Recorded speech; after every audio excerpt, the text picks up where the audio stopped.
بەناوی خوای بەخشندەی میهرەبان سڵاوتان لەبێت بەڕێزان ڕێگەدانی دەسەڵاتدارانی سوید بە بێڕێزیکردن بە قورئان کاردانەوەی لێکەوتەوە بە تایبەتی لە ئاستی حکوومەتی عێراقی هەر بەو هۆیە حکوومەتی عێراقی باڵێزی سویدی لە عێراق دەرکرد و کۆتایی هێنا بە کۆمپانیا ئەریکسۆنی سویدی کە لە بواری پەیوەندی کار دەکات هەروە باڵێزی خۆشی لە وڵاتی سوید کشاندەوە. ئێمە لە بەرنامە ئەمڕۆ قسە سەرەوە دەکەین بۆچی دەسەڵاتدارانی سوید ڕێگە دەدەن سوکایەتی و بێڕێزی بەرامبەر بە پیرۆزیەکانی مسلمانان بکرێ، ئایا ئەمە دەچێتە چوارچێوەی ئازادی ڕادەبڕین و کاردانەوەی وڵاتانیش قسەی لەسەر دەکەن و کاریەوەش کە پەنابردنە بەر قورئان سوتاندن یاخود بێڕێزی بۆچیە و باسی گەشەی مسلمانان و ترس لە قورئان و ئیسلامیش دەکەن لەسەر ئاستی وڵاتانی ئەوروپا لەگەڵ هەرێک لە بەڕێزان فەیساڵ ئیبراهیم نووسەر لە ستۆدیۆ، هەروە لە کەلارەوە مامۆستا محەممەد جەلال بەرزنجی سەرۆکی کۆمەڵی کوردی باریتانیا. سوپاسی ئامادەبوونتان دەکەین. هەردوو لاشتان بەخێر بێنەوە بۆ کوردستان. فەیساڵ ڕەگە لە بەرزستانەوە دەست پێکەم دەمەوێت سەرنجی بەڕێزت بزانم هۆکاری چییە کە دەسەڵاتدارانی سوید خۆیان پاڵپشتیەوە دەکەن کە بێڕێزی بە قورئان بکرێت، باسی مسلمانان بکرێت، هۆکارەکەی چییە؟ بسم الله الرحمن الرحيم الحمد لله والصلاة والسلام على خير خلق محمد وعلى آله وصحبه ومن والاه. زۆر سپاس بۆ جەناب کاک حەکیم سەرکەوتوون، زۆر سپاس، زۆر سڵاو ڕێز و احترام بۆ کاک محەممەد جلالی براو هاوڕێ خۆشەویست کە لارە جارجاتر گەربایەتی بەخوای سەلێمە. بەنسبەت ئەوەی کە ڕووەدا بەداخەوە کاک حەکیم ئەمە تەنها ناتوانی بۆکو یەک دیاردە ئێستا تەماشای بکەیت، چونکە کۆمەڵێ گۆڕانکاری گەورە کە ئێستا لە دنیا ڕوئەدەن، دنیا هەمووی جیهان بە سەرانسەری جیهان وا باس بکەین لە گۆڕانکاریەکی جەوهریە یا لە بەرەو پێ گۆڕانکاریەکی سەیرایە بەڕاستی بە سەراحەت لە ڕووی دیمۆگرافی، لە ڕووی جیۆپۆلۆتیک، لە ڕووی کۆمەڵایەتی و کۆمەڵناسی، لە ڕووی دینداری و هەتا لە ڕووی گرێدانی جیهان بە یەکتریەوە. ئەم دیاردانی کە ڕوەدەن ئەوەی ئەخیران کە ئێساوی لە سوید ڕوئەدا بەداخەوە بەرامبەر قورئان کە قورئان پیرۆستترین و ڕاستترین کتێبی سەر ئەم زەویە کە تا ئێستا لەسەر زەوی هەیە و بەداخەوە کە بەرامبەر قورئانەکرێ قورئان ئەبوو ئەگەر یعنی ئەگەر خەڵک و مسلمان لە قورئان تێبگا بەداخەوە من زۆر جارە ماڵێم ئێمە وەکو مسلمان چاک لە قورئان تێناگەینێشتا. قورئان کۆتا پەیامی خوایە لە بینی ئەرز و ئاسمانە، چونکەوە تازەترین کتێبە بۆ ئێمە کە لە حەڵقەی وەصلی بینی ئاسمان و زەویە، حەڵقەی وەصلی بینی خالق و مەخلوقە و ڕاستترین کتێبە کە خوای گەورە فەرموویە لا ڕەیبە فیه، بەڕاستی هیچ هەڵە و کەم و کوڕێکی تیان نییە و تاکە کتێبە کە هەواڵی هەموو گەلانی مێژووی تایە کە بەڕاستترین شێوە بۆ بەشەریەت گەڕاوەتەوە کە ئەگەر ئەوانەی کە لەسەر مێژووش کارەکەن ئەگە بچن وەکو کتێبێکی مێژووی سەیری بکەن، یعنی هیچ سەرچاوێکی مێژووی نییە ئەوەنە دەقیق و ورد بێ کە باسی مێژووی بەشەریەت لە بیدایەتی بەشەریەت لە ئادەم عەلەیهی سەلام هەتاوەکو بگاتە محەممەد المستەفا عەلەیهی سەڵات وسەلام و بەدوای ئەوەش و تاکە کتێبە کە هەواڵەکانی داهاتووی تایە بە دەقیقی چی ڕوئەدا و بەسەر بەشەریەتە کە هیچ کتێبێک ئەو شتانەی تیانێ. بەڕاستی قورئان کۆمەڵی شتی یعنی کۆمەڵی ممەیزاتی زۆر تایبەتی هەیە کە یعنی زۆر حەیفە کە ئینسان هەر کەسێک بێ بەو شێوە لە قورئانەکە، یعنی ئەوە زۆر جێی تەئەسوفە نەک بۆ مسلمان، من پێم وایە گەر خەڵکی غەیرە مسلمانیش تێبگەن کە ئەو قورئانە چییە ئەوەش قوبوڵ ناکەن، هیچ بێڕێزیە بەرامبەرەوە قورئانە بکرێت چ جایەوەی کە بسووتێنرێ یاخود بێڕێزی تری بەرامبەر بکرێ، چونکە قورئان کەلامی خوایە، یعنی شتێکی جیاوازە لە هەموو ئەو نووسراوانەی تکە لەسەر عەرزە تا ئێستا. یعنی ئەو قورئان پیرۆزیەکی زۆر سەیریە کاک حەکیم، هەر پیرۆزی ئەو قورئانەیە ئەو مەلایکەی کە ناوێتی ئەوش بۆتە پیرۆزترین مەلایکە، ئەو کەسەی کە بۆ سەری دابەزیۆ بۆتە پیرۆزترین بەشەر، خەیرولبەشەر، ئەو شەوەی لێ دابەزیۆ بۆتە باشترین شەوی هەموو ساڵەکە، ئەو مانگی تیا دابەزیۆ بۆتە باشترین مانگی ساڵەکە. یعنی ئەمە کۆمەڵی ممەیزات ئەم قورئانە پیرۆزیەکی تایە چەند لێی نزیک بیتۆ پیرۆستە، یعنی بەقە و پیرۆزی لێوەرەگری ئەوەی کە ئێستا بێڕێزی پێکرێ وەکو خوێنەوە بۆ پشگیری دەسەڵاتدارانی سوید ئەوە پشگیری ڕاستە خۆی ئەوەی کە ڕێگا بە کەسێک بدەن ئەوەی جێدا خارزبەندی بۆ دابنێن. سوید ئەگەر تۆزێک لە تاریخی سوید تەماشا سوید و دەوڵەتێکی زۆر لیبراڵە ئەوەی کە بە معنای لیبراڵیەکەی بەڵام بەداخەوە ئەو لیبراڵێک کە باس لە ئازادی مەسەلەن ڕادەر بڕین مافی مرۆڤ ئازادی تعبیر و ڕاگەیاندن و ئەو تعبیرانەی کە ئەکرێ ئەگەر ئەمە بەراورد بکەی بەشتی ترکە لە سویدا ڕوئەدا فعلەن ئیزدیواجێتێک و وەکوڵی دووفاقیەکی زۆر گەورەی تیابینە خۆی ئەگەر کەسێک وەکو شەخص ئەمە بکە من پێم وایە ئینسانی حەق نییە ئینسانە پێی نیگەران بێ و بە تایبەتی موسڵمانیش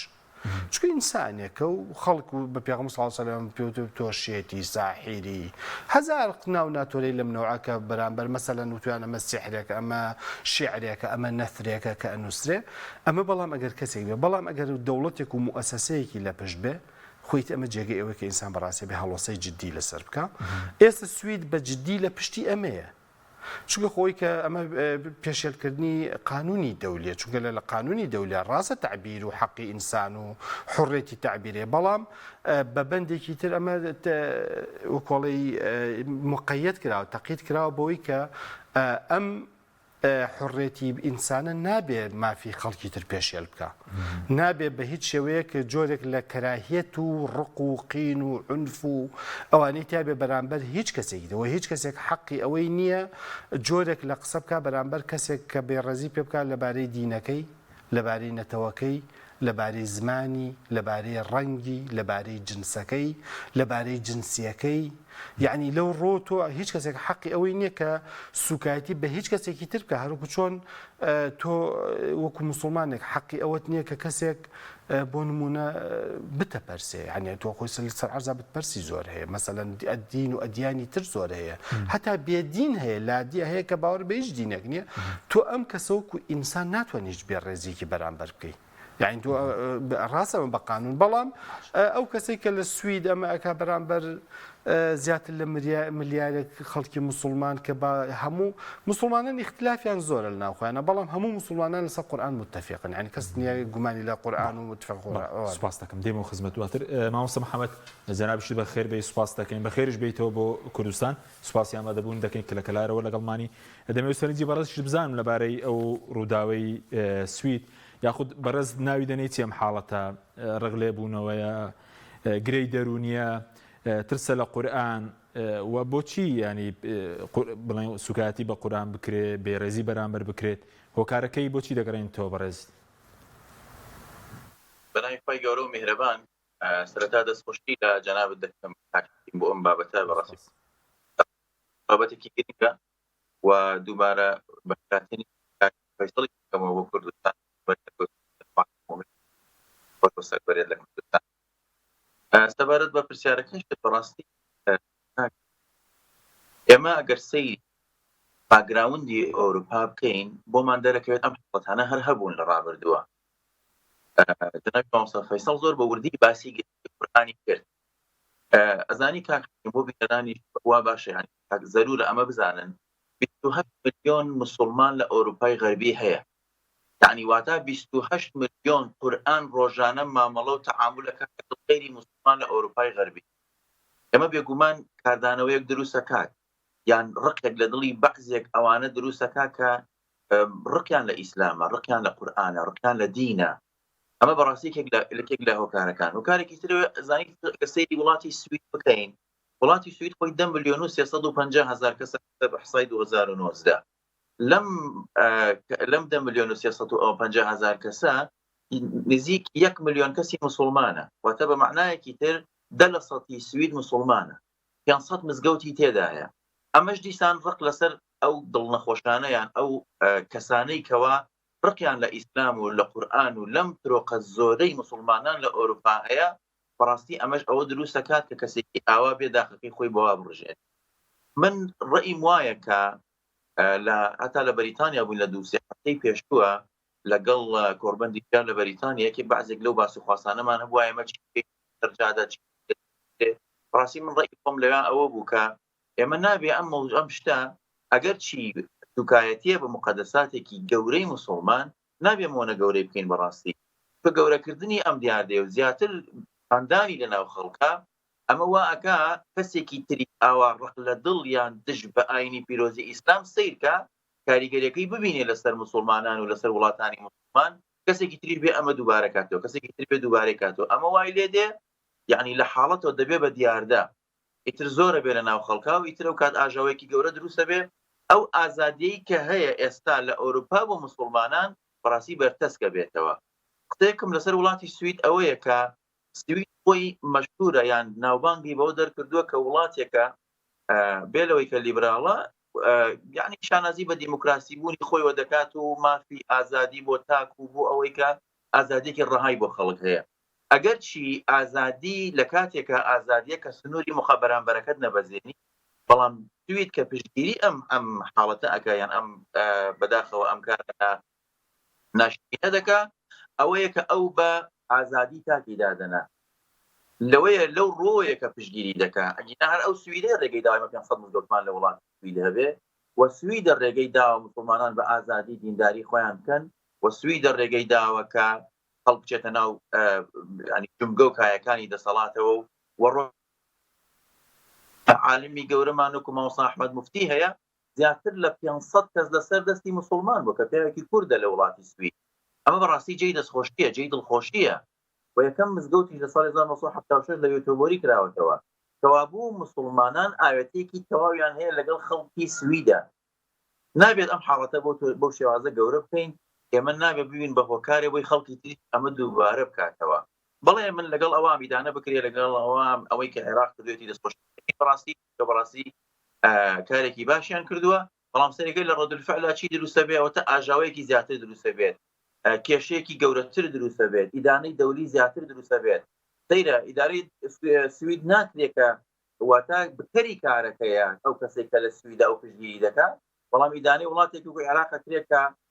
هەڵوێستێکی بەرامبەر بە سەفیری سوید دەربڕیوە لە عێراقا. ئەمە ئیتر ئێمە بە خۆمان دەزانین لە دنیای ئەمڕۆیە لە فەزای ئەمڕۆیە بەڕاستی بەداخەوە دژیەک هەیە بەرامبەر بە مسلمانە بێت وریا بێن نەکەوێتە ئەو تەڵەیەوە کە بۆی دانراوە ڕاستیمێکێکە لەو تەڵانەی کە بۆی دانراوە کۆمەڵێ وڵات هەیە عاقڵترن ژێرترن نایڵن ئەمە لە وڵاتەکانیانە ڕوو بدە. بۆ نمونە وڵاتێکی وەکو بەریتانیا ئەو کەسەی کە قورئانی سووتاند لە دانیمارکە ویستی بێت بۆ بەریتانیا حکوومەتی بەریتانی ڕێگەی نەدابێتن هەر ڕێگەی نەدەبێتە ناو وڵاتەکەشیەوە نەک بێت قورئان بسووتێنێ لە لەندەنە. بڕیارەکەی وا بووتی دێم لە لەندەنە لە شوێنی گشتیە قورئانە سووتێنم لە ناو لەندەنی پایتەختی بەریتان تەن ئێمە پێکەوە ژیانمان هەیە ئێمە ڕێگە بەوە نادین مافی مسلمانەکان پێشێل بکرێ مسلمان بەشێکی ئەساسی وڵاتەکەی ئێمەیە نەیانێشت ئەو کەسێک کە قورئانی لە دانیمار سووتان ئەرکەی بخاتە ناو وڵاتی بەریتانیاوە. بەڵام ئەمە لە کاتێکە کە ئازادیەکی باشی شەیە لە وڵاتی بەریتانیا بەڵام ڕێگەی بەوە نەدا و ئەو حاڵەتەی کە مقدساتی ئیسلام پێشێلەکە بە ئازادی ناوی نەبرد بەڵام لە سویدا بە ئازادی ناو ئەبرێ. بۆیە من دیسان دووبارەیەکەمەوە ئێمەی مسلمان ئەم حاڵەتەی کە هەیە ئەگەر چی دڵی ئازارداوین ئەگەر چی لە دڵەوە پێمان ناخۆشە بەڵام نابێت ئێمە کارێکی وا بکەین نابێت ئێمە شێوازێک لە دەربڕینمان بەو شێوازە بێت کە بەهۆی ئەو خۆپێشاندانن یا بەهۆی ئەو شتانەوە ئاینی بەرامبەرمان ناشرین بکەین یان دەست بۆ حاڵەتێک ببرێکە ڕەسفعلی ئەوان زیاتر بێ بەرامبەر بە مسلمان و بە تایبەت لە وڵاتی سویدا چونکە بەڕاستی مسلمانەکان زۆر باش ئەژین زۆر جوان ئەژین پێکەوە ژیانێکی زۆر باشەیە خۆشبەختانە دووهەم واتە لە دوای سویدی خۆی ئەو نەتەوەی کە دووهەمە کوردەکانن ئێمە کەوابوو ئێمە پشکی شێرمان هەیە لە وەکو کورد لە وڵاتی سویدا ڕاستی دەبێت ڕێزی لێ بگرین و چاکتر بیپارێزین بۆی ئەو ئازادی کە هەمانە لێمان تێک نەچێت و ئاینێکی دانپێدانراویشە مسلمان لە وڵاتی سویدا ئەمانە هەموو دڵخۆشین بۆ ئێمە. من ڕای وایە لەگەڵ ئەوەی کە جنابی کاک فەیسەڵ وتی ئەنگام وەکو شەخص کردبێتی ئەو کەسە وەکو شەخص کردبێتی هەمان ئەم وڵاتی سویدا ڕێگەیدا بۆ نمونە بە کەسێکی مسلمانی بکوێت تەورات و ئینجیل بسووتێنێ بەڵام ئەو حاڵەتەکەی بەکار هاوت چی لێ کرد کردی بەوەی کەوتی ئێمە ئیسلام ڕێگە بەوە نادا هیچ دینێک ناشرین بکەین ئیسلام ڕێگە بەوە نادا هیچ قسە بە هیچ دینێک بوترێ و مقدساتی هیچ دینێک پێشێر بکرێ ئێمە ڕێز لە دینەکانەگرین و هەروەها ڕێز لە تەورات و ئینجیلی تەگرین وەکو چۆن ڕێز لە قورئانەکەی خۆمانەگرین. بۆیە حاڵەتەکان ئێمە دەبێت بچووکتری بکەینەوە هەتیشتی کەین کە زۆر لەو شوێنەیە بۆ لەوە زیاتر ترۆخە نەکە لەوە زیاتر گەورە نەبێ بۆ ئێمە پەل نەکێشێ بۆ وڵاتەکانی تریش. باستەکە مامۆستا دێمەوە خزمەت دواتر لە سەرگەشەی مسلمانانش قسە دەکەین کاک فەیسەڵ بەس سەبارەت بەوەی کە بەرەزوتە دەمناچێتە چوارچێوی ئازادی ڕادەربین بەس ئێستا ئەگەر کەسێک لەسەر هاوڕەگەز بازی یاخود هۆلۆکۆست لە وڵاتە قسەیەک کە سزا نادرێت لە ڕووی یاساییەوە بەس لەسەر قورآنەکە بۆ نمونە سزا نادرێت ئەو مۆزوعی هاوڕەگەز خوازی هاوڕەگەز بازی مۆزوعی هۆلۆکۆست ئەمانە بە یاسا ڕێکخراون یعنی یاسای لە بارەیەمانە هەیە مۆزوعی ئەوەی کە ئەوەی کە پێوتی ئازادی ڕاددەربڕێنەوەی کاک محەممەد جەلال ئیشاری پێکرد بەڕاستی نقطەیەکی گرنگیان موسڵمانە نابێ بەم شتانە ئینفعال بکەن یعنی بێمە لەوە ورتر تەماشای مۆزوعاکە بکەین یعنی ممکنە خەڵکێکی هەبێ کە ئەوەی بێوێت کە ئەو وەزعا لە خەڵکێکی مسلمان و ئەو دەعو و سەحوەی کە لە ئەوروپا بە شێوەیەکی ورد و باش گەشەکە بیانێ ئەو وەزعە بشێوێت تێک بچێ یعنی ئەوە لە بەرژەوەندی ئەوان بینسان لەو ڕۆ ینی ئەبێ مسلمانان خەڵکی مسلمان وریابێ من بەس دەبێت کاردانەوە بەدڵنیایی نەخێت کاردانەوەکە نەک ئەبێ بیان بەڕاستی ئەمە واجبە یعنی واجبە لەسەر هەموو کەسێک واجبەکە لەوانەیە بۆ کەسێک کە وەزیرە لە وڵاتێکە بۆ منە وەزیری خارجی وڵاتێکە ئەمە بێوکو ئیدانە ئەمە واجبی ئەوە بەڵام کەسێک کە مسلمانێکە بۆ خۆی ئەمە بێ لە دڵۆ پێی ناخۆش بێ من ئامۆژگاریم بۆ هەموو ئەو کەسانەی کە پەیج و لە فەیسبوک و یعنی حەد جۆرێک لەم جۆرانی سوۆشیال میدیا ئەوانیان هەیە بەلانی کەم خۆیان دوور بخەنەوە لە زیاتر بڵاو پێکردن و بڵاوکردن و ئەم جۆرە هەواڵانە بەڕاستی یعنی خۆش نییە تۆ قورئانێک ئەسووتێنرێ ینی بەڕاستی ئەمە کارە ساتە بەنسبەت خەڵکی مسلمان پێویست ناکە ئەوم کە خەڵکە ئەین تۆ لە جاری وایە هەزار بە ملیۆنان مسلمان ئەگەر ئەوە بڵاو نەکرێتەوە نابینرێ بەڵام ئەمانە بنە سەبەبیەوەی کە پیشانی خۆ وێنەکە بڵاو ناکەیت و ئەمجا یعنی بۆ چوونی مەسەڵەن کەسێک من با بڵێ منێکی فەردی ئەخ خۆ من هەر بۆ چوونێک بڵاوکەم و هیچ لە مۆزوعەکە ناگۆڕێ یعنی 50 کەس 40 کەس 50 کەس 100 کەس 1000 کەس یعنی من حکوومەتی سویدی بینێ نە ئەچێتە ئەم قاڵبەوە نە هیچیشی بۆ ئەکرێ بەڵام ڕێگەی تر هەیە بەنسبەت ئەوەی کە باست کرد بەتایبەتی مۆزوعی هاوڕەگەز خوازی ئێستا لە ئەوروپا بەتایبەتی بروزێکی زۆر گەورە بەم بابەتە ئەدرێ بەسەراحەت بە یاسا ڕێگە خراوتە ناو منهەجی خوێندن خەریکە گەورە ئەکرێ دوایەوە ئەو یعنی هەموو شوێنە گشتیەکان شوێنە بازرگانیەکان سەرجادەکان تەنانەت مانگ و کاتی هەفتە و ڕۆژ و ئەوشی بۆ دانراوە کە زیاتر بناسێنرێ ئاسایی بکرێت و هەتا ئەخێرشت کە من بینیومە ئەوەی کە ئەیانەوەی لەلایەن خەڵکی مسلمانیش و ئاسایی بکەن و بەڕاستی ئەمە کە بە ناوی ئەمە بۆ مسلمانیش حڕێتێکی شخصیە و لەو بابەت ئەوەی کە ئەکرێت کە من نامێت بەرنامەکەیەمەوە نییە بچینە سەر و تەفاصیلە سزای لەسەرەگەرەوە بەڵام هەر کەسێک باڵێ بە هیچ بە هەر شێوەیەک لەسەر ئەمە قسەیەک بکرێ بە تایبەتی بە کابراشکات لێ بکە یعنی تەنانەت یەک قسەش بکە یعنی چونکە تۆ نەکە لەوەش ینی حڕەتی تعبیر ئەوە لێسە بۆ نمونە من لەگەڵ ڕێزم یعنی ڕێزی تەواوم بۆ هەر کەسێک هەر ڕەنگێکی هەیە بۆ نمونە ڕەنگی پێسی سپی نەبێ تۆ بەس پێی بڵێ فڵانە ڕەنگی پێسی وایە یعنی ئەمە ئیهانەیەکی گەورەیە عقوبەی لەسەر هەست بەوە دەکەی ئێستا لە ئەوانەی کە ڕازڕەون لە سوید بێ لە شوێنی تر بێ کە دەگەن دەستەڵات یاخود کاریگەریان لەسەر ناوەندەکانی بڕیار دژاتی کۆچبەرانی تێدایە مسلمانی تێدایە جاکاری ڕەگەزی تێدای وایە ئەم حاڵەتە هەسی پێ دەکرێت ئەمە زۆرە چونکە فعلەن کۆمەڵی خەڵکەیە ئێمە بێەوەمان لەبیر نەچێ ئەمەی کە ناوی سوۆشیال میدیا و گرێدانی جیهانە بە یەکتریەوە بە ناوی گلۆبالیزیشن یا بە جیهانی بوون ئەمە زۆر ئاسان وای کردووە کە هەواڵەکان زۆر زوو بڵاو بکەن هەموو کەسێ بیبینە و بیبیسێ کۆمەڵێک کەناڵی ڕاگەاندن هەیە کە لە هەموو ئەوروپا و بەتایبەتم متابعەی بریتانیاکەم بەڕاستی ڕاستڕەوەکانی بەریتانیا زۆرتر بروز بەمانەدەن لە بەرنامەی ڕادیۆیی بەرنامەی تەلەڤیزیۆنی جەریدە نووسین ئەوەی کە بڵاوێکەنەوە لەسەرەوەی کە بۆ نمونە بوا بە پیشانی خەڵکەدەن کە کەسێکێت ئێرەم کەسە مسلمانە ئیمانی مەسەر خەڵکی ئێمە و دینی ئێمە ئەگۆڕێ کەڵچە و تەریخی ئێمە ئەگۆڕێ بۆ نمونە کەسێک کە ڕفیوجێ یاخود بە پەناهندەیەکێتە وڵات ئەمە جێ ئیشی کەسێک ئەگرێ لەسەروی کە کەسێکی ئێمە بێ ئیشە بێ و ئیشی دەست ناکەوێ بەم جۆرە شێوانە ئیتر بیر لەوە ناکات بڵاو دەکەن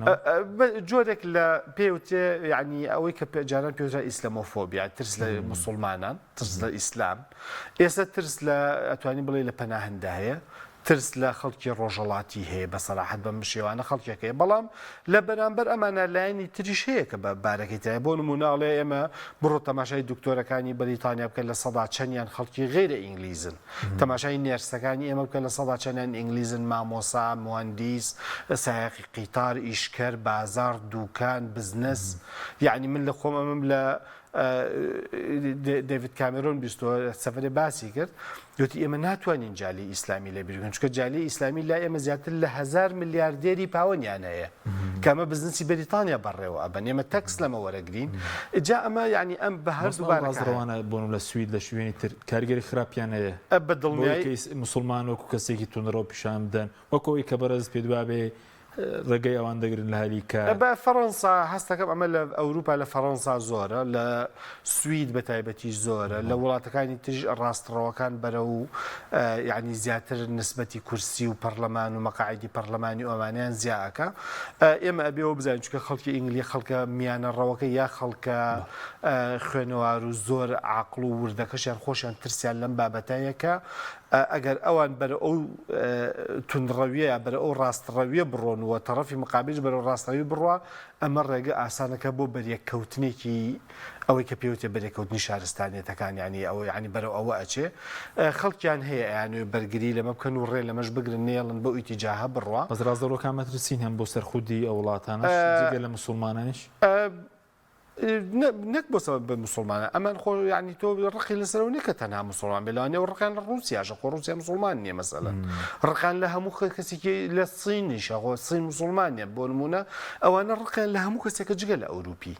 تەنانەت ئەگەر زۆر بچووکی کەی تۆ لە ناو خۆیانە ئەمانە ڕقیان لە یەکترژە بۆ نمونە کاتی خۆی نازیەکان خۆتوانیان لە ئەڵمانیا بە دیموکراتیات نەسەر حکم بەڵام ئەوروپیەکان ژیان قوبوڵە بوو سەرنجام سوپاس دەکەم دوای سەرکاردان و عێراقش قسە دەکەین دەکردنی باڵۆزی سوید مامۆستا محەممەد بینەوە خزمەت جەناب سەبارەت بە ئەوەی کە زۆر جار ئەو کاردانەوە دەبین دژی مسلمانان بێڕێزیکردن والێک دەرێتەوە مەسەلەن ترسە لە گەشەی مسلمان ئەو ئامارانەی کەلایەوەن چوک و کۆمەڵی کوردی بەریتانی سی لە سەراسی وڵاتانی ئەوروپا ڕۆژاوە ئامارەکان دڵخۆشکردن لەبارەی گەشەی ئاینی پیرۆزی ئیسلام لە وڵاتانە دەست خۆشکار خۆی لە ڕاستیە بێگومان بڵێ ئامارەکان دڵخۆشکردن ئەم جۆرە با بڵین کاردانەوە بچووکانە دەبێ لە لەسەر ئاستی تاک هۆکاری ترۆقەکردن و گەورەبوونی مسلمانان و وازیادبوونی مسلمانانە لەسەر ئاستی دەوڵەتیش وەکو باسی بۆ شێوازە بەڵێ فەرەنسا وەکو لەسەر ئاستی دەوڵەتە دژایەتی مسلمانە کات و دژایەتەکات جارێک بە مەنعکردن جارێک بە لە با بڵین کومیکان و تایبەتەکانە ئەمانە هۆکارەکەی چینە ئەمانە هۆکارەکەی ترۆقەکردن و گەورەبوونی مسلمانان دەستخەنە ئەمە ئەگەر نمونەی ئەوە بێنین ئەمانە بۆ نمونە بۆ لە بەریتانیا ئەمە نییە بۆ لە فەرەنسا ئەوە هەیە بۆ لە فەرەنسا هەیە لە سوید ئەوە نیە ئەمە هۆکارەکەی چییە هۆکارەکەی ئەوەیە کە مۆدێلە دیموکراسیە بەریتانیەکە جیاوازە لە مۆدێلە دیموکراسیە فەرەنسیەکە ئەوەی بەریتانیەکە بە ئەنگلۆساکسۆنی مەشهور و ناوبانگی هەیە دیموکراسیەکە ڕێگە بە دین ئەدا واتە ڕێگە بە هەموو جۆرە دینێک ئەدا کە بڵین ئاینی خۆیان بەکردداری بکەن لە ناو خەڵکاو بەبێ ئەوەی کەس دەست بێرێتە ڕێیان و بۆی بێ جیاوازی بەرامبەر بە دینەکانیش ئەمە جنابی مامۆستا فەیسەڵ دەزانێت بەستەنها لە ناو شاری لەندەن ئێمە نزیکی 100 مزگەوتمان هەیە و هەروەها شوێنەکانی تر دینەکانی تر ئەنواع دین هەیە لە بەریتانیا سێکی شاژنی بەریتانیا هەیە دەڵێ ئێمە هەموو جیهانمان کۆ کردوتەوە لە بەریتانیایە واتە دینی هەموو جیهان و کەڵچەری هەموو جیهانمان لە بەریتانیا کۆ کردوتەوە بەڵام مقابل بەمە لە فەرەنسا زۆر جیاوازە سەیرەکەی دیموکراتیەکە یان ئەلمانیەتەکە بە معنایەتی تر ئەلمانیەتە فەرەنسیەکە ڕێگە بە دین نادا ئازاد بێ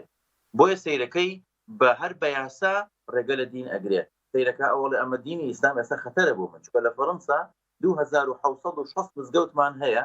لەگەڵ ئەوەشان 9% مسلمانە 6 ملیۆن و نزیکی 250,000 مسلمان لە وڵاتی فەرەنسا هەیە ئەمە هۆکارەکەی چیە هۆکارەکەی هەستەکە ئەو مسلمانە ترۆقیان کردو و گەورە بوون و ڕێژەکان ڕۆژ بە ڕۆژ بەرەو زیاد بوونە ئەو تێ ڕێگری لەکە ئەو تێ بەو شێوازە منحیەکات و ئازەتی مسلمانان دەدات لە کاتێکە ئێمەی مسلمان لە وڵاتەکانی تر ئازادیەکی تەواوی ئەو دینە ئەو شێوازەمان هەیە ڕێژەکان بەڵێ دڵخۆشکردن ئێمە من یەک نمونەی وەکو چۆن باسم کرد کە ئەوەنە مزگەوت تەنها لە سویدا هەیە ئەوەنە بۆ نمونە نزیکی 500 مزگەوت لە سویدێ 2760 لە فەرەنسا هەیە 1760 مزگەوتی تۆمارکراو لە ناو وڵاتی بەریتانیا هەیە. ئەمە بەڕاستی ڕێژێکی زۆر گەورەیە. لەگەڵ ئەوەشتا ئەگەر وەکو کورد و کورد ئێمە سەیری مسلمانی کوردی لە کەناڵێکی خۆشەویستی کوردی وەکو پەیامیشەوە قسە ئەکەین،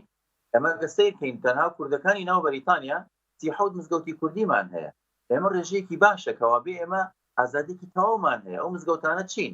چۆن کردومانە بە مزگەوت، زۆربیان یان کەنیسە بوون ڕیمانەتە کردومانە بە مزگەوت، یان کۆپ و باڕەکانی ئەوان بوون، جێی سەرخۆشی ئەوان بوون. ئەوان هاتوون سەریان سەرخۆشییان تیا کردووە، ئێمە هاتوون کردومانە بەوەی کە خەڵک بێ دڵخۆشی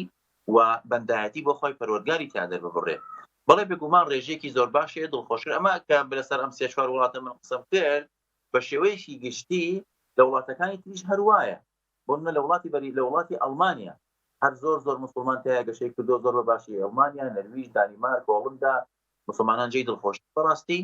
لەسەر ئاستی هەموو ئەوروپا حەسەب بەحسای ناڕەسمی حسایەکی دقیق نییە، ئەمە 14500 مزگەوتی تێدایە. دەم بەس باسی ئەوروپای غەربی یەکەم. ئەمە بەڕاستی جێی دڵخۆشیە. خۆزگا ئێمە بمانتوانی باە لە ڕێگەی ئەعلامە سەرەکیەکانی خۆمانەوە بە تایبەت ئەم داوایم لە بەڕ باشترین و چاکترین ئەعلامی کەناڵەکانی تریش ئەوە بکەین کە ئەم دیاردەیە بچووکەینەوە، زۆر بە بچووکی پیانی بین. کەسێکە غەڵەتێکی کردووە ئەوەتە لەسەر ئاستی و کە جەنابەت باست کرد بڕیار دراوە لەسەری هەمومان پێمان ناخۆشە، بەڵام وریابی نەکەوینە ئەو تەڵەیەوە بڕات بێت کاک حەکیم ئەگەر ئەمە زیاد بکە. ئەمە لە بەریتانیا ئینگلیزمان هەیە تونڕەوە، لە سویدی هەیە تونڕەوە، فەڕەنسی هەیە تونڕەوە، ئەڵمانی هەیە تونڕەوە. ئەمە بێتە دیاردە هەر ڕۆژێ لە کۆڵانی کەسێک قورئانێکە سووتێنێت پێبێتە کێشە بۆ ئەو گەڕەکە و کێشە بە مزگەوتەکە و دواتر مزگەوت سووتاندن دەست پێکا چی دەست پێکە. ئێمە بمانەوێت نەمانەوێت لە وڵاتەکانی ئەوروپایە کەمینەین. بۆیە دەبێت زۆر بە حەکیمانە، زۆر بە تەندروستانە تەعامل لەگەڵ ئەمانەیە بکەین، چونکە قورئانەکەی ئێمە چییە؟ پەیامی قورئانەکەی ئێمە ئەوەیە وما أرسلناك إلا رحمة للعالمين. بڕوات بیان قورئانی ئەمە ڕەحمەتە بۆ کەسێک کە سووتاندوێت، هەر ڕەحمەتە بۆ ئەویش. ڕۆژێک دێت ئەویش ینی خوای پەروەردگار یارمەتی بدا، هیدایەتی بدا، بێتە مسلمان و ئەو قورئانە شیفا بێ بۆ ئەو دڵە نەخۆشەی کە ئاوا بۆ شێوازە مامەڵەی لەگەڵ قورئان کردووە. ئێمە دیمان قەتیس ناکەین، قورئانمان قەتیس ناکەین لە کتێبێک یان لە مصحفێکە کە ئەو چۆ پێڕێزی پێ کردووە لە کاتێکە دووبارەیەکەمە پێمان ناخۆشە. بەڵام 28 ملیۆن قورئان وتم لە ناو ئەوروپای ڕۆژانە مامەڵە ئەکەن. ئێمە ئەوان نایان قورئانەکە ئێمە بکەنەوە، بەڵام هەڵسوکەوتی مسلمانەکان دەبینن، هەڵسوکەوتی مسلمانانی سوید دەبینن کە چەند بە جوانی مامەڵیان لەگەڵەکەن، چەند بە جوانی تەعاملیان لەگەڵەکەن. کاک حەکیم کاک فەیسەڵیش دەزانێت هەڵسوکەوتی تەعاملی مسلمان لە ئەوروپا ڕێزی وڵاتە ئیسلام وڵاتەکانە. بۆ جگە لە فەڕەنسا باسی فەڕەنسا ناکەم، فەڕەنسا وەکوتم دژ بە ئاینە وەکو ئەوەی کە یاسا ڕێگەی پێداوە، بەڵام لە شوێنەکانی ڕێزە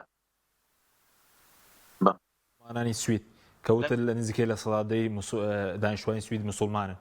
ئەوان پێشتر گرتبوونیان کردووە ناڕەزایەتیان دەربڕیوە لە سوید بڵێ گرتبوونەوە ناڕەزایەتی دەربڕاوە لەسەر ئاسی مزگەوتەکان ناڕەزایەتی دراوە بە حکوومەتی، بەڵام کێشەکە لێرە ئەوەیە حکوومەتی سوید مامەڵەکەی بە حسابی خۆیان مامەڵەکەیان مامەڵەیەکی ئازادی ئاینی یان ئازادی بۆ هەموو کەسێک. ئەمە ئێستا بەرامبەر بە مسلمان کراوە. بڕوات بێم کاک حەکیم قسەی دیفاع ناکەم لە وڵاتی سوید، دیفاع ناکەم لە حکوومەتەکە. ئەمە تەوراتیشی بسووتاندایە هەمان هەڵوێستی هەبوو، ئینجیلیشی بسووتاندایە هەمان هەڵوێستی هەبوو. ئەگەر چی عەلمانین چەپن و ئەوانن، بەڵام ئەوان وەکو خۆیان خۆ ڕێگەیاندا بە مسلمانێ بچێت تەورات و ئینجیل بسووتێنێ وەکوتم. یعنی ئەمان یاساکەیان ئاوا، ینی قەناعەتی ئەوان ئاوایە بۆ مسلمان، بۆ کەمینەیەک مسلمانیان بۆ مسلمان ناچن یاسای خۆیان بگۆڕن. ئەوە تا ئامادەیە لەوەی کە سەفارەتەکەی لێر بکرێ، سەرزەنش بکرێ، وڵاتەکەی ینی ئاڵای وڵاتەکەی بسووتێنێ و بخرێتە ژێرکەوە. ئامادە نییە سازش لەوە بکا کە بۆ نمونە ڕێگە نەدا ئەمە دووبارە بێتە. خۆ ئەم ڕۆژ دووبارە بوو ئەمان حاڵەت، ئەم ڕۆژ هەمان حاڵەت دووبارە بوو، ڕێگەشی دا و هەمان شتی کردەوە ئەو کەسەیان ئەو یان ئەو حاڵەتەی کە دژ ئازاری مسلمانان دەدا. بۆیە این ناکات بەڵام مسلمان ینی سوید ئەکرێ داوا بکەن چۆن جەنابی کاک فەیسەڵ فەرمووی ئەم هاوڕەگەزبازیەی کە ئێستا لە ئەوروپایە گرنگێکی زۆری پێدەدرێ و شانازی پێوە کرێ و سەرۆکی وڵاتە شانازی بەوە کاکە قێزەوەندترین خەڵکە لە وەتەی بەشەریەت هەیە قێزەوەندترین دیاردە و حاڵت بووە سەرۆکی گەورە وڵاتی وەکو ئەمریکا دێ شانازی پێوەکە سەرۆک ینی ئێستا بووە بە منافەسە لە بینی وڵاتەکانە کێ زۆرتر شانازی پێوەکە و کێ زۆرتر دەری ئەبڕێ و کێ زۆرتر تاملە کات و کەسانە دێتە سەر تەلەڤیزیۆن بوونە وەزیرە ئەندام پەرلەمانە ڕاهێشکاری گەورەی یاساییە شانازی بەوە کاڵێمیش هاوڕێگەسپانزم و بەو شێوازم تەعاملەکەم بۆیە ئەمانە چۆن بوون بە یاسا ئێستا دژایەتیکردنی ئەمانە حکمی لەسەر یان سزا ئەدرێ ئێمە موسڵمان ئەبێت هەر یەک لە وڵاتانی خۆمانەوە هەوڵی ئەوە بین بێڕێزیکردن بەرامبەر بە قورئان بکرێ بە یاسا و هەر کەسێک ئەمەی کرد یان هەر نەکرد بەرامبەر بە قورئان بەرامبەر بە دینەکان ئێمە بێت دینەکانی تریش لەگەڵ خۆمانە کۆ بکەینەوە بەتەنها موسڵمان ناتوانێت لە وڵاتێکا بگۆڕێت بەڵام وڵاتانی سوید ئەمە لەسەر خەتبی نقطەیان لەگەڵا بکەین بە تایبەت ئەوانەمان کە ئەوانەی لە وڵاتی سویددا جێیان پێدەستیان دیارە قسەیان لەگەڵا بکەین کە ئەمە لەگەڵ و دینەکانی ترکە لەوێ هەیە بدرێ بە پەرلەمانی سوید بۆی ئەو بێڕێزیکردنە بە یاسا قەدەغە بکرێ ئەگینا بەخوا برا بە جناوی کاک ماوسە فەیسەڵ باسی کرد بە 50 کەس و 100 کەس و 1000 کەس کۆ بێتەوە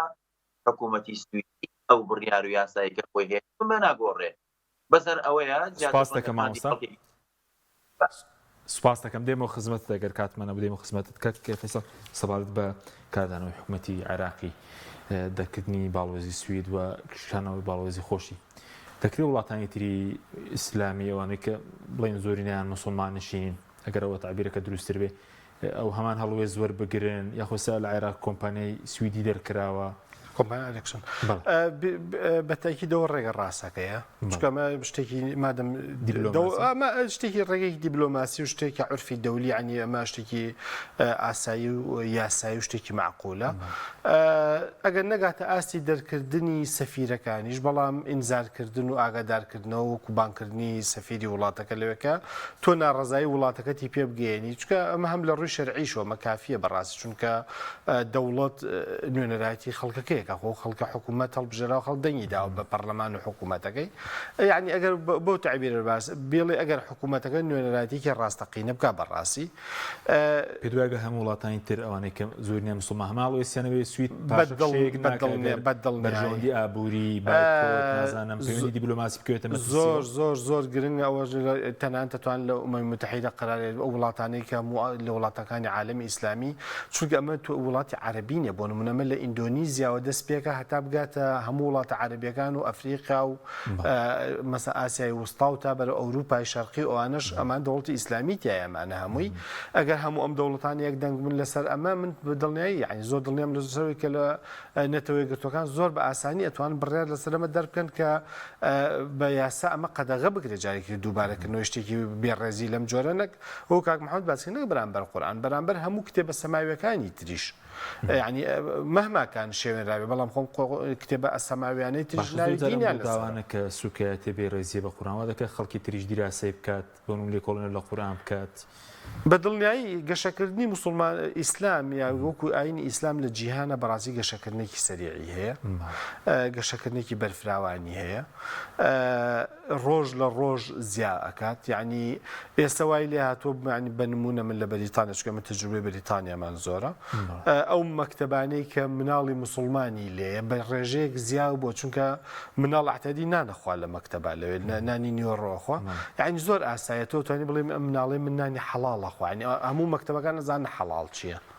یعنی سەو تۆ ناوێت شەرحی بۆ بکەی حەڵاڵ چییە هەموو کەسێکی ئینگلیز زانێ حەڵاڵ چییە و حەرام چییە ئەزانێ گۆشتی بەرازی ناداتێ خواردنی حرامی ناداتێ مەسەلەن مناسەباتی جەژنەکان هەیە ئاهەنگە کرێ تەعاان ئەو مناڵان من هەر بۆ نمونە ئەم جەژنە خۆم لە دانیشتوو جەژنی ڕەمەزان کە مناڵەکان هەفتەی دووەم جاری بوو ینی کە هەفتە ئەخیری هەفتەکە کە بەرە ئەو کاتە ئەکەوت مناڵەکان هەموو بە عایلە موسڵمانەکان وتیان بەێمە مناڵەکان جەژنیان بۆکەین هەموو عایلێک لای خۆی و خواردنێکی بر بۆ ناو حەوشەی مەکتەبەکە خۆش بوو مناڵەکان هەموو هاتبوون هەموو کە سوکار و دایک و باوکی مناڵەکە ئینگلیزەکان و غیرە ئینگلیز و مەسەلەن هندی لێ یابانی لێ مەسەلەن سینی لێ هەم تێکەڵ یعنی مجتەمەعێکی تێکەڵە هاتبوون من هەر عایلێک لە پاڵما دانیشتبوو یعنی زۆر گرنگ بوو لام بەڕاستی شتێ سەرنجی ڕاکێشام لەوەی کە دایکەکە لە مناڵەکەی پرسیوتی ئەزانی ئەمڕۆچێوتی ئازان ئەمڕۆ مسلمانەکان جەژنێکیان هەیە و بە ئینگلیزی تەبان وتی جەژن چییە؟ وتی نازانم جەژن چێ بەزانام ڕۆژێکی خۆشە خواردنە خۆن شتی خۆشە خۆن پێشتر بە ڕۆژوو بوون دای ئەوان ماوەیەکی زۆر هیچ ناخۆن دایکەکە ینی ئەیزانی ئەوە نەبوو بڵێ نازانم وتی نا ئەوە ناوی ڕۆژووە بەشێکە لە مەسەنێکێکە لە کۆڵەکەەکانی دینە بەو تعبیرە یعنی گرنگە ئەمە ئاوا بچێتە ناو خێزانی بەسە لە ئینگلیس من بە مدیرەکەم زۆر دەستخۆشیم لێ گوتم دەست خۆش بێ ئەمە لەوانەیە من و تۆ کەمتر ئیسفادە لەمەکەین بەڵام مناڵەکەی من مناڵی دراوسەکە مناڵەکەی کە ئەمانە جیلی داهاتووی ئەم وڵاتەن ئەتوانن باشتر لەگەڵ یەکتر تێکەڵ بوون وکۆڵی حرمەت و ڕێز لە یەکتری بەس ئێستا بڵێن موسڵمان لە وڵاتانە کەمینن وەکوتە ئێستا وایە بەس بۆچی کورسی کۆتا ئێستا لە لای ئێمە کورسی کۆتا بۆ پێکاتەی دینی هەیە بۆچی لە وڵاتانی ئەوروپا کورسێک نبینین کورسێکی بۆ پێکاتەی موسڵمان وەکو کۆتا وەکو شتێ ئەو نسبەتی مسلمانان لە حکووماتە یعنی زیاترە لە کۆتا ئەخ زیاترە لە کۆتا طبعا ئێستا عمدەی لەندەن پیاوێکی مسلمانەوە ئاسی هەموو وڵاتان من ناتوانم لە باتی وڵاتەکانی کەش ئەمە تۆ ئەمە بە یاساڕێک بخرێ ئەم کۆتا بۆ خۆشیان نییە نەک بۆ کەسێکی مسلمان تۆ کەسێکی چالاکیەکەی ڕاستە بە خەڵکی مسلمان ئەگەر تۆ ئێستا تەماشاکەی کاک حەکیم 100 ساڵە خەڵکی مسلمان گەشتۆتە وڵاتە 100 ساڵ بۆ مێژوو هیچ نییە زۆر کورتە ئێمە دینەکەمان 1400 ساڵە خەریکین 100 ساڵی تۆ لەوەی کە بتوانانی بەو نسبەتە زۆرە تا پلەی وەزیر ئێستا بۆ نمونە کەسی یەکەمی وەکۆڵی ڕێیس وزەرای اسکۆتلەندە کەسێکی مسلمانە ئەو زۆر چەند وەزیری مسلمانێ لە حکوومەتی بەریتانیا بۆ نمونە ئێمە کوڕێکی پیاوێکی بەڕێزی ڕەفیقی منە مەحافظی بەشێکی لەندەنە کە خەڵکی ڕانیەیە کاک سەرباز تاوە شێخ سەرباز بەرزنجی پیاوێکی بەڕێز و یعنی ئەمە هەنگاوی باشن ئەخۆ خەڵکی کەشەیە کووردە چونەتە ناو پۆستەکانی کە جگە لەمە مسلمان بەڵام جالێ هیندی و پاکستانی و مسلمانەکانی کە پێش ئێمە لەوێ بوون بە دڵنیای ئەوان پۆستەکانیان بەرزترە و چونەتە سەرتر و من دڵنیام لە جیلی داهاتووی ئێمەش خەڵکی کوردی زۆر باش لە پلەی زۆر بەرزی و باڵای بەریتانیا بینرێ سپاس دەکەم مامۆستا محەممەد دوخولەکیش بۆ جەنابەت کەمتر لە دوخولەک ئەگەر بەڕێزت پەیوەندی تێ لەگەڵ مسلمانانی سوید بڵێن جالەی مسلمانی کورد بڵێن وڵاتەکانی تر زۆر هەیە لەوێ ئەگەر کەمێک باسی تایبەتمەندی مسلمانی سویدمان بۆ بکەی بە کورتی بێ سپاس دەکەم بەڕاستی مسلمان لە سویدا وەکووتم هەر نەتەوە لە بەریتانیا نەتەوەکان لە دوای بەڵی زۆرینەکانیان هەندین ئەوجا پاکستانین وەک باسی مسلمانەکەم ئەمانە هندی و پاکستانی و بەنگلادیشی و دواتر ئەگەڕێتە خوارەوە بۆ عەرەب و بۆ ڕێژەکەم بۆ کورد بەڵام لە سوید حاڵەتەکە جیاوازە لەبەرەوەی وەختی خۆی ئەمانەی کە وڵاتانی ئەوروپا جارێکتر بنیادنەوە بەریتانیا هەندی و پاکستانی هێناوە بۆ ئەوەی وڵاتەکەی پێ بنیاد بناتەوە ئەنی کاریان کردو و کرێکاریان تیا کردو ئێستا بوون بە ئاوا زۆرینە خوشوازن بەڵام لە سوید کوردەکان زۆرینە کوردەکان زۆریان واتە بڵین کوردی کوردستانی تورکیا با بڵین کوردی باکوور ئەوان زۆرینن لەوێ واتە نەتەوەی لە دوای وڵاتی وڵە دوای سویدەکان خۆیان کوردەکانی خۆمانن لەگەڵەوەشە کوردی مسلمان دیسان هەر زۆرینەیە لەوێ ئەمە بەڕاستی ڕێژێکی دڵخۆشکەرە و مزگەوتەکانی زۆربیان بەدەست کوردەکانەوەن و ئەمیش هەر ڕێژێکی دڵخۆشکەرە بەڕاستی لە دوای عەرەبەکان و کۆمەڵی خەڵکی تر بە تایبەت لە دوای بەڕاستی ئێمە بێدڵی پێخۆشین و لەگەڵ ئەوەشدا ئێمە لەسەر خەتین لەگەڵ یانە چەندین جا قسەمان لەگەڵ کوردون لەگەڵ مسلمانانی ئەوەی ئەوانەی کە زیاتر لەناو مزگەوتەکان و کار دەکەن بۆ ئەوەی کە ئەم حاڵەتە ئەوەندە گەورە نەکرێتەوە شتی تر لەم شێوازانە دووبارە نەبێتەوە لەم حاڵەتەی قورئان من حەز ناکەم ناویشی ببم یعنی بەم شێوازە سوکایەتی بەرامبەر بە بێڕەزی بە مسلمانان نەکرێت و ئەوان خۆشیان ئەگەر متابعە بکەی کەمترین کاردانەوەیان هەیە کوردەکانی سوید یان مسلمانەکانی سوید کاردانەوەیان زۆر کەمە زۆر بە حەکیمانە ماوەڵ لەگەڵ وەزعەکەکەن چونکە ئەوە ترسن لەوەی کە ئەمە زیاتر ببێ گەورەتر ببێ ئەو کاتە کۆنترۆڵ نەکرێ دیسان سوید ناویانە ئازادی و ناویانە کۆمەڵی حاڵەت لەم حاڵەتانە بەڵێ سوپاس دەکەم زۆر سوپاس بە ڕێزان مامۆستا محەممەد جەلال سەرۆکی کۆمەڵی کوردی بەریتانیا سوپاسی ئامادەبوون دەکەن هەروەکە فەیسەڵ ئیبراهیم نووسەر سوپاسی ئامادەبوون جەنابش دەکەین سوپاس بۆ بینەرانی بەڕێز سوپاس بۆ هاوکارانم خواتان لەگەڵ